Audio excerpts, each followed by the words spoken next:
તો આ તમે જોઈ શકો છો જે આપણું કાગળ. હેલો ફ્રેન્ડ, જય સ્વામિનારાયણ. સ્વાગત છે તમારા એક નવા બ્લોગમાં. આજે તો તમને પાછળનો વ્યૂ કંઈક અલગ દેખાતો હશે. તો હા, આજે આપણે આવી ગયા છે ધાબા ઉપર, કેમ કે આજે કંઈક આપણે છત ઉપર યાની કે ધાબા ઉપરનું આપણે કંઈ રામબાણ ઇલાજ બનાવવાનો છે, એટલા માટે આપણે છત ઉપર આવી ગયા છે. તો એ જોવા માટે તમારે વિડીયો છેલ્લે સુધી જોજો, બરોબર ને? જો ઉપરાંત તમને અમારા વિડીયો ગમે તો લાઈક, શેર, સબસ્ક્રાઈબ કરી દેજો. તો ચાલો ઈ રામબાણ શું છે એ હું તમને બતાવું.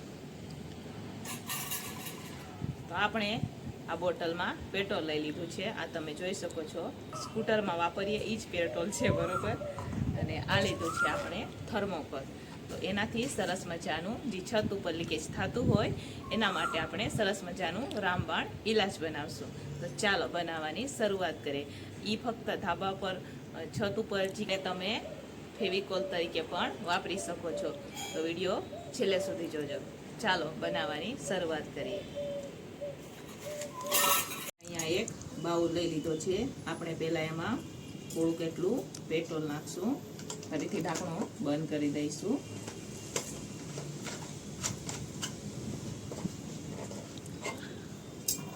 હવે આપણે એમાં આ થર્મોકોલ છે એ નાખશું. તો આવી રીતના આપણે થર્મોકોલ આમાં નાખશું. તો આ તમે જોઈ શકો છો થર્મોકોલ કેવું સરસ મજાનું આમાં મિક્સ થઈ જાય છે.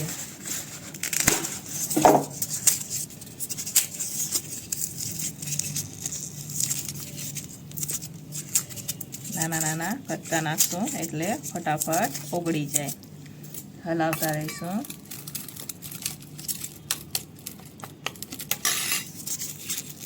હજુ આપણે એમાં થોડુંક એટલું નાખશું. તમે આમાં વ્હાઈટ સિમેન્ટ પણ નાખી શકો. મારી પાસે અત્યારે અવેલેબલ નથી એટલે આપણે નથી નાખી રહ્યા. તમને ક્યારે એનો કોઈ કીધું હોય કે આવી રીતના પણ ધાબો ખંધાઈ જાય છે અને પાણી નીચે ટપકતું બંધ થઈ જાય છે. આ રામબાણ ઇલાજને આપણે સિમેન્ટના પતરા આવે એ પણ લીકેજ થઈ ગયા હોય.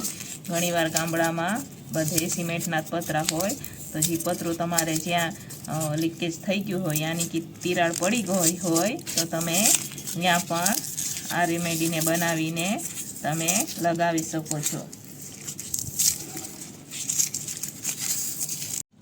આ તમે જોઈ શકો છો આપણે આ ફેવિકોલના ફ્રેમમાં તૈયાર થઈ ગયું છે. આ જોઈ લો તમે.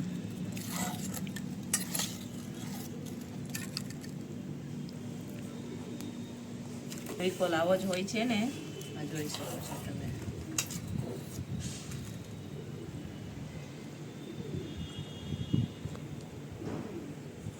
તમને આપણે પેલા ફેવિકોલ રીતના વાપરીએ. નીચે પડી ગયું છે અને આવી રીતના આપણે પેલા ફેવિકિકનો ટ્રાય કરશું, બરોબર. તો આપણે આમાં પેજમાં લગાવશું. હવે આ પેજને ઘડીક વાર માટે આપણે બંધ કરીને સુકાવા માટે રાખી દઈશું. પછી હું તમને બતાવું. તો હાથ જોડે પણ ચોંટી જાય છે. હવે આપણે આને છત ઉપર સાંધશું, બરોબર. આવી રીતના ગમે આ તિરાડ પડી ગઈ હોય આવી રીતના ત્યાં તમારે લગાવી દેવાનું.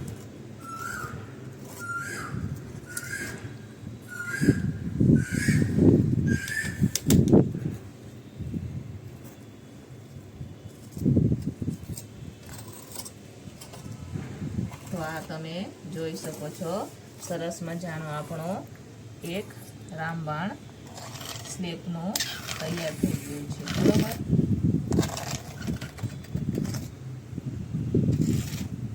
સુકાઈ જાય પછી હું તમને પાણી નાખીને પણ બતાવીશ. આમાં તમે સિમેન્ટ પણ નાખી શકો છો. આવી રીતના આપણે આમાં લગાવવાનું હોય. તો આ તમે જોઈ શકો છો આપણો ફેવિકોલ આવે અને આપણે કાગળ ચોંટાડીએ એવી જ રીતના આ કાગળિયું ચોંટી ગયું છે. આ તમે જોઈ શકો છો. થોડુંક સુકાણું નથી પણ આ હું ઉખાડું છું તો ઉખડતું નથી, બરોબર. તો આ તમે જોઈ શકો છો સરસ મજાનું. ને આ હાથ, મારા હાથ જોડે પણ જેવી રીતના ફેવિકોલ લાગી જાય છે એવી જ રીતના હાથ સાથે પણ લાગી ગયો છે.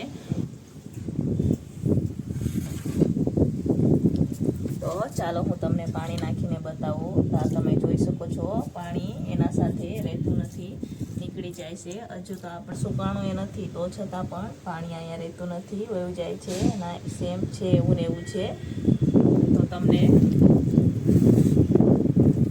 તમને આજનો વિડીયો કેવો લાગ્યો? ગમ્યો હોય તો લાઈક શેર સબસ્ક્રાઈબ કરી દેજો. મારા ચેનલ ઉપર નવા હોય તો મારી ચેનલને પ્લીઝ સબસ્ક્રાઈબ કરી દેજો. તો ચાલો મળશું પાછા કાલે એક નવા વિડીયો સાથે.